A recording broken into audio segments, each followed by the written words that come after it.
Tragic backstories aren't new in anime, but what if the tragedy never really ends? Despite what you see on the surface, Grey Fullbuster's story isn't about ice magic or incessant stripping, it's about trauma, guilt, and a constant struggle to take a step forward because life keeps pulling them backwards. It's a tale that can resonate with anyone and make you question, if you were him, what would you do? And for that reason, today I'm going to talk about an anime story that should never be forgotten.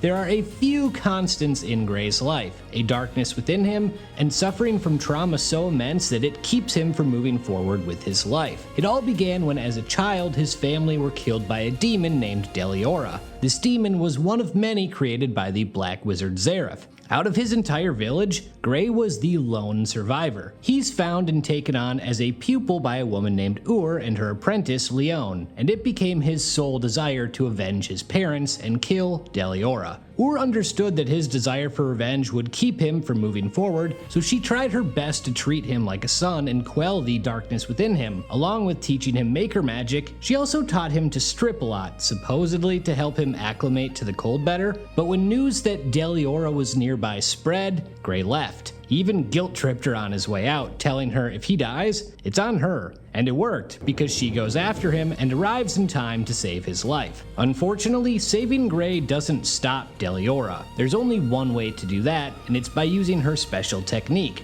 Iced Shell, which turns her body into an unmeltable ice prison, sealing her foe inside forever. By sealing Deliora, she hopes to seal the darkness inside Grey as well. She had been told that she deserves to be happy, but she's choosing to pass that on to him so he can move forward and have a good life. Except, it doesn't go that way. All this did was pile guilt onto Grey's conscience. Her sacrifice came because of his recklessness, and that haunted him. To honor his master's wishes, he left for a new beginning, but emotionally, this crippled him. Grey ends up joining the Fairy Tale Guild, and this becomes his new family. The master accepts him, and while he's still repressed emotionally, things are good. People there lose their clothes all the time too. He starts a rivalry with Natsu, and he grows close with Urza after seeing her cry, a moment he swears he won't ever let happen again. But his story never lets him get too comfortable, and old wounds tend to get reopened. He takes on a mission he's not supposed to with his guildmates Natsu and Lucy, and this leads to a reunion he never wanted to have. Standing before him is Deliora, still frozen in Ur's ice. The memories of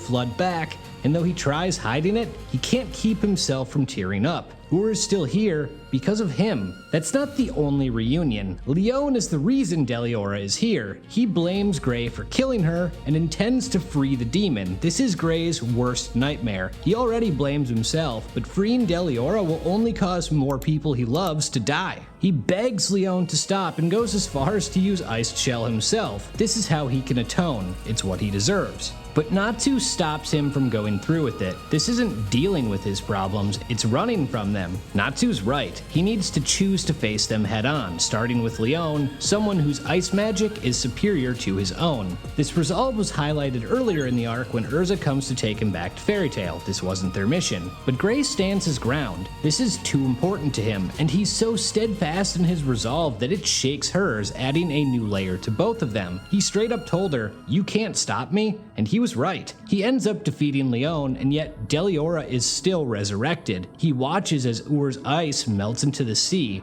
except in her final gift to him, she had used the last 10 years as his shell to drain Deliora's life force away. Even now, she was trying to give him a way forward, a good life. Grey's literal demon, and metaphorical one, is now dead. And by the way, I've covered tons of other fairy tale characters, so check those videos out too. This takes us to a new chapter of his story, and a fight that will change his life forever. Enter Juvia. The guild Phantom Lord wants to capture Lucy, and Juvia is one of their strongest fighters. But this doesn't go the way you'd think. She tries to avoid fighting Grey because, well, she fell in love with him at first sight. And I know what you're thinking right now. No, I'm definitely not jealous at all. She tries bargaining with him to give up Lucy, but Grey says he'd rather die than do that, and now all of a sudden, Juvia sees Lucy as a love rival. Red flag, perhaps? But what really gets to her is when Gray says it's gloomy out. Juvia is the Rain Woman. The rain following her has kept her from making friends and from having relationships. Everyone calls her gloomy, and it has convinced her that her fate has been predetermined. So when she hears him say it, that's just proof he's like everyone else. But Gray proves he is different. He freezes her rain, showing her it's possible. He grabs her by the hand, saving her from falling to her death. For the first time, she sees a bright sky above. He's not only given her hope, he's literally become the light of her life. He is her Hemsworth. This kindness ties back to Ur too, because it's something she gave him when he lost his parents. And the next thing you know, Juvia has joined Fairy Tail, and Gray has been assigned to accompany her. So now she's constantly gooning for him and professing her love at every turn. And while he accepts his new stalker quickly, it's as a friend, not a love interest, because the trauma he's endured hasn't just impacted his ability to move forward in life, but also relationships. Think about it, he lost his parents and his mentor. His childhood rival tried killing him. Fairy Tail has shown him people can be good, that love can be unconditional, but understandably there is unresolved pain within him. People don't bring this up much, but Gray often has the odds stacked against him in his fights. Leon was someone who knew all his moves. Rarely can he just overpower someone. He has to use strategy, which feels like it's symbolic, like nothing can ever come easy for him. We see that when he goes on his next mission, going after the Dark Guild Erasion Seis. One of the people he ends up having to work with is Leon, the dude who tried killing him not that long ago. Having to work with him isn't exactly ideal, but there's a lesson to be learned here. Fighting together is better than fighting alone. There's no better example of this than when he battles the Erasion Seis and loses. With Leon by his side, he fares much better. Well, until Leon ends up sacrificing himself to save Gray, and I can't even imagine what would be going through his head at this point. While Leon does end up surviving, this is Fairy Tail, not Attack on Titan, it begs the question of, what would you do if everyone you loved sacrificed themselves to keep you alive? Would you even want to live? How could you get close to anyone out of fear that might keep happening? But a few arcs later, on Tenro Island, something changes. There's a fight going on between Juvia and a dark wizard named Meldy. Meldy can link people's feelings to each other and herself. Anything she feels, they feel, and vice versa. So when she links with both Juvia and Gray, her plan is to take herself out, which will end their lives as well. And all the pain, the heartbreak, the emotional turmoil that Juvia feels, Gray feels it too. She says she lives for the person she loves, and this is really important. I think he could feel the love she had for him and realize how pure it was, and also, the phrasing there is awfully specific. She lives for the person he loves. All Gray has ever known is people dying for him. She's different. Before he can even address that within himself, his past gets revisited again. This time it's with Altair, Ur's daughter. It's another fight that places him at a distinct disadvantage. She specifically tailored her magic to deal with Maker Magic because she wanted to kill her mother, which means it's the perfect counter to Gray as well, so he's got to mix things up. He slashes himself open, drenching his ice in blood, which impacts the effectiveness of Altair's time magic. Out of desperation, she draws on her ice, the one thing she didn't want to do. She believed her mother gave her away and chose Gray to be her replacement. That's why she hates him. She wants to master time so she can start her life over, so maybe the next time won't be full of so much pain, something Gray has also lived through firsthand. Their battle ends up with them falling into the sea, and this is a really cool callback that ties all the way back to the Deliora arc. Remember, Ur's ice melted into the sea and her memories were kept alive. Surrounded by that water, Altair learns the truth. Her mother was tricked into thinking Altair needed to be helped to control her power, and then she was lied to. She was told her daughter was dead. Ur never abandoned her. This battle opened her eyes. In a way, Gray saved Altair much like Ur saved Gray, and despite the disadvantage, he won that battle with his ice. So after everything that happened on Tenro, now is as good a time as any to move forward with his life, right? He helped save Ur's daughter, which is a form of penance. He's seen that not only is Juvia's love genuine, but she intends to live for him. So of course the whole island is destroyed by the legendary dragon Acnologia, and Gray, along with everyone else on Tenro, is put in stasis for 7 years. Now it's not just his life, but time itself has quite literally stopped for him. Upon returning to Fairy Tail, he, Natsu, and the others see how terrible things have been for the members who were left behind. Now isn't the time to put himself first. The guild has to take precedence. And after being gone for 7 years, he has an opportunity to stand up for those who had been taken advantage of in his absence. And what's he do? Flops like Snow White. The Saber-Tooth Guild's Rufus completely embarrasses him, but from the beginning, vengeance has been a key theme in his life, and later in the games, he beats Rufus in the finals when it matters. There's also the fact that Leon is crushing on Juvia now, and Gray's inability to commit has now placed him in a love triangle he wants no part of. It's actually Urza who tells him, look, Juvia's been open about her feelings for over 100 episodes now, she deserves an answer, and he agrees.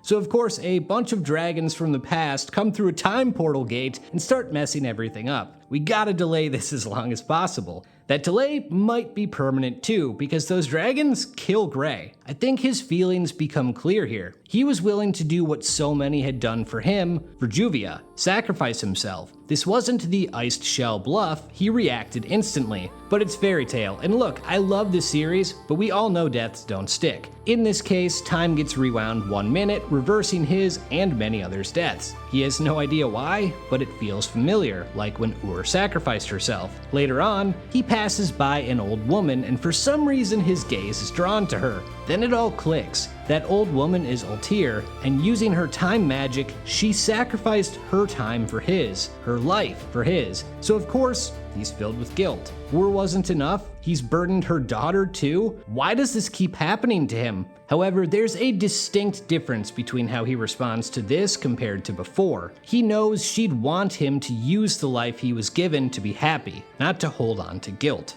But before you even know it, Gray's life gets upended again. In the battle against Tartaros, he faces off with a man named Silver. Who is Silver? Well, according to him and his blatantly obvious name, he's Gray's father. Reliving the painful memories of everyone he's lost causes him to lash out, but Silver amends his statement. He's not really Gray's father, he's just inhabiting his body. He's really Deliora, and he wants revenge. Oh, and because every fight has to be a struggle, he uses ice magic more powerful than Gray's. So because he's unable to use ice on the demon, Gray builds ice cannons that fire rocks instead, turning his dad's body into a donut. We even get our token ice shell fake out before revealing that Gray knows this isn't actually Deliora, it really is his father. Silver was resurrected by the demon Keys, and since then he's been consumed by revenge, much like his son was. This pushed him to acquire Ice Demon Slayer magic. But this has been a miserable existence. He just wants it all to end. He wants Gray to kill him and take revenge for him. This is a huge ask. Seriously, think about it. He's not only being asked to kill his own dad,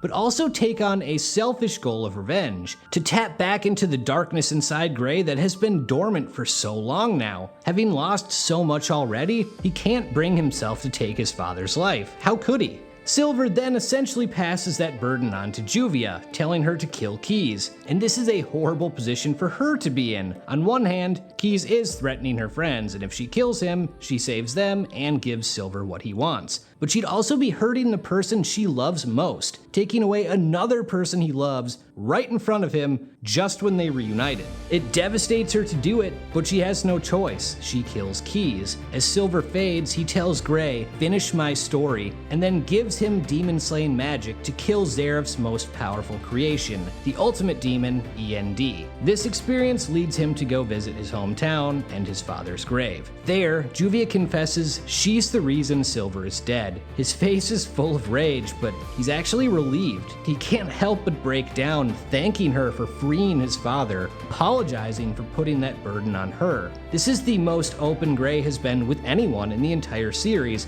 and the fact that he allows Juvia to see him like this, at his most vulnerable, shows how deeply he trusts her. And for 6 months, they go off and live together. They don't do the deed like Juvia wants, but they've progressed, until Gray leaves out of nowhere. The darkness within him has been rekindled, and he has taken on his father's mission. He's going to destroy END, so no one will ever have to suffer like he and his family did again. When he rejoins Fairy Tail after gathering some intel, that opportunity presents itself. Zaref himself has decided to invade, which put Gray in a confrontation with his general, Invel. And guess what? Invel is another ice magic user with superior magic to Gray, except this time there's a twist. Invel has a special ability. He can use his ice to trap people's minds and then take control of their bodies. He does this to Gray and Juvia. He'll free one of them after they've killed the other. Turns out, Invel also wants END dead, and by having Gray kill Juvia, he will be consumed by the darkness within him and become powerful enough to destroy END. So he's thrilled this is going so well, until Juvia and Gray stab themselves. Gray could never kill Juvia, and vice versa. They mean too much to each other. They love each other. As he's about to pass out, Gray's worst nightmare comes to pass. Juvia literally infuses her blood into him to keep him alive. The person who lives for him now appears like she's going to die for him, and the darkness completely takes over. He snaps and pummels Invel, who out of desperation reveals a secret.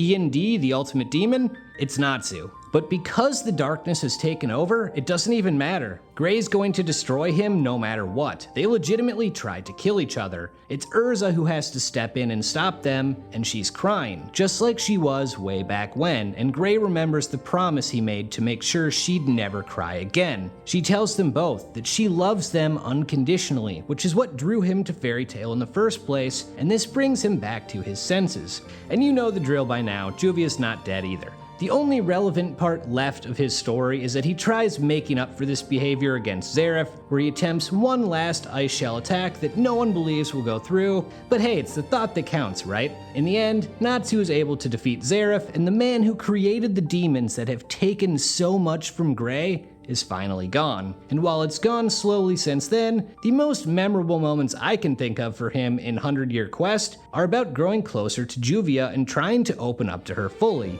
He's moving forward. Everyone in Fairy Tail has a dark past, but he's the one whose trauma lives with him the longest and is revisited the most, so it's nice to see a conclusion in sight. From start to finish, his story is a crazy one, and while there's a lot of repetition, there is value in it. It shows escaping cycles of trauma is really difficult, that it can stunt your progress in life and relationships. But despite the trauma, the darkness inside, the desire for revenge, with the support of his guild and a woman whose love is genuine beside him, he's able to move forward. If he can, you can too. That's why he shouldn't be forgotten. Now subscribe or he'll use Iced Shell.